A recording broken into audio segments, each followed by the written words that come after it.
Welcome back to Morning Shot. I know it's Monday morning and you really don't want to listen to the news from last week because last week on Thursday, the president had the SONA. Now, for those of you who don't know what the SONA is, yes, there is some American audiences. Is what we typically refer to as the State of a Nation address. It's basically where our president, Cyril Ramaphosa, tells the world and the country what he intends to do going forward over the next term and where he's come from over the last year and what he's done. Now, for those of you in the know, what ends up happening every year at the SONA is Cyril Ramaphosa basically just repeats last year's one. He makes outlandish promises and then never fulfills on any of them. So we pretty much know exactly what he's going to say in his speech before he gives his speech. But you know what? This year, I'm just going to let Dawie Roodt do it because I got forwarded by Rob Herself, Dawie Roodt's analysis of the SONA. I've made a couple of notes and I'll just sort of just go through some of those. First of all, the president telling us about the great things that we have achieved and how great the country is and the wonderful progress we've made and all that. That, of course, is just mostly just nonsense. As an economist, I can tell you the South African economy is in very deep trouble. We are on a per capita GDP basis worse off than we were 15 years ago. High levels of unemployment and poverty and all of that. We know that we are. But the president is just living in some cloud cuckoo land or whatever, saying all these things about the wonderful and all the achievements and everything we've achieved. Now, a first place for the president to start off will be to admit the disaster that was caused by the ANC government to the South African economy. I'll talk about a couple of things. Municipalities will get all sort of support, yet that's a good thing. Municipalities should get all sort of support. But unfortunately, this has been announced by the Minister of Finance a year ago in his budget speech, and very little progress has been made. For example, on the outstanding debt to Eskom, in fact, things deteriorated quite significantly. Then the new digital structures and digital IDs and all of that will be introduced. Interesting thing is that TNAs and the DA really applauded the president on this. Obviously, it would because this is a DA initiative. But anyway, good idea there. Under the DA, that specific department could become a reality. The president talking about GDP growth of 3% plus new infrastructural investments, all of that. That's just not going to happen. The economy is, I don't think the economy is going to grow at 1.5%. 3% is just a pipe dream. The reform on the SOEs, we've been talking about the SOEs forever. SOEs are a disaster because of the ANC's policies. Finances deteriorated again. Translate finances deteriorated again. The post office is coming to an end. This is not a reform or improvement of the SOEs. The African Free Trade Agreement, that's a very good idea. Let's do something about that. This has been in place for some time, and we have not made any progress on that. This is just lip service. There's something that can become great, but nothing is really happening there. A new mining rights system, the president referred to that. Well, one way of fixing that is to get rid of William and Tuss because he's a major problem there. New mining rights and new prospecting rights are not being issued, mostly because of William and Tuss that's preventing that from happening. A fund for tech startups. Well, we've got so many funds for all sort of startups and things. Most of these sort of funds are just not working. I suggest we don't start each sort of things. Let's just make sure that the stuff that we actually do work.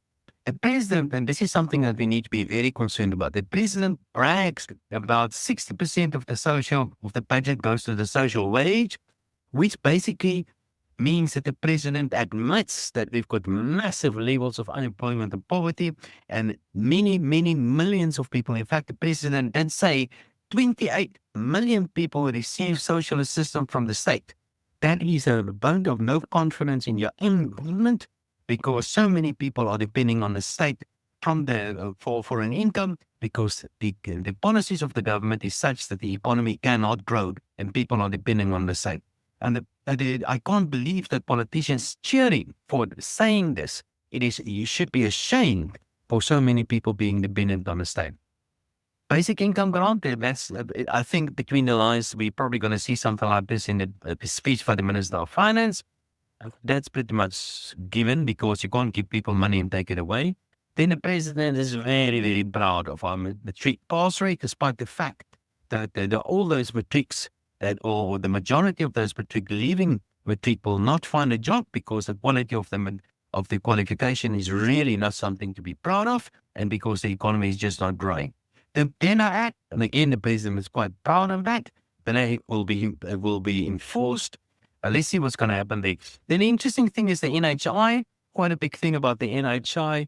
But there was, in the press today, I picked up that apparently there's some sort of deal between the ANC and the DA, where the private private medical funds will not be dismantled, and the president didn't say anything about that. But the NHI will go ahead. Then a draft about the private title deeds. That's a good idea. Let's do that. Let's get property in the hands of the private sector. I think that's something good. And this is something that actually originated from the Institute of, or rather from Free Market Foundation. They've been driving that for some time. And then the president made a big about about Plaza and how they're going to expand on train services and transport and all. That's all good and well. Let's see. Well, the ANC destroyed that to start off with. Let's see if they can rebuild that. I really doubt that. Okay, that's in short just a couple of comments. This is just more of the same. I'm very optimistic about any of these pipe dreams that will be realized. It's a normal speech by a president that's not in touch with reality. The president is simply not admitting to the faults of the ANC government that is responsible for this dismal state in which the South African economy finds itself at the moment. I mean, there are a couple of comments. Cheers, have a good one. I suppose all we can really say, ladies and gentlemen, is thank you, Dawie Roodt, renowned economist, who basically knew what we all knew. The economy is not doing as well as Cyril says, and Cyril inevitably lies in order to convince the Republic that things are a lot better than they are. And they're not. Now, there's a couple of points out of there that actually I wanted to address on the speech myself. The first is that Ramaphosa said very clearly at the start of his speech that he would not be bullied by foreign forces. And this is clearly a reference to what's going on with Donald Trump and the pressure that Trump's exerting on Ramaphosa. He says South Africa is a country in its own right and won't be bullied. Make of that what you will. However, there's another principle that Dawie spoke about, and that's basically this idea of the NHI and this agreement that was reached between the ANC and the DA not to collapse medical aid. And Aaron, moron, basically went on and he was interviewed about this, and they said to him, well, do you know about this? Can you shed some light? And he said, I don't know about the agreement. It's got nothing to do with me. And then he says, I don't really see what everybody's issue with it. What we said with private medical aid isn't that we would collapse them. He said they would provide complementary services. So wherever the NHI provides a service, basically private medical aids can't provide that equivalent service. He says you can't have two funds doing the same thing because it will drive up costs, he says. That's basically not how markets work, but, apparently he's a communist. That's exactly how communists work.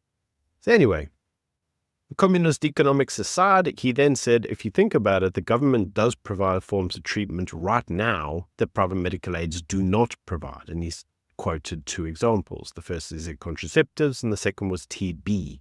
He says, so what's the issue? Because you see private institutions, medical aids, aren't providing the full NHI type solution anyway, and they're already basically working in only complementary medical type facilities, excluding what they don't want to cover. So he says all this would do is see them being excluded to cover even more. But the communist doesn't seem to understand something, that it's the private institution's choice not to cover TB. What you're doing is you're basically manipulating the market and removing their choice and telling them what they can and can't do. That's what the issue is. People don't want to be told by a communist who just has a fund in his mind that could potentially be looted, that their options are limited through no other reason than personal greed. That's what people are upset about. The fact that he doesn't know that is, well, telling.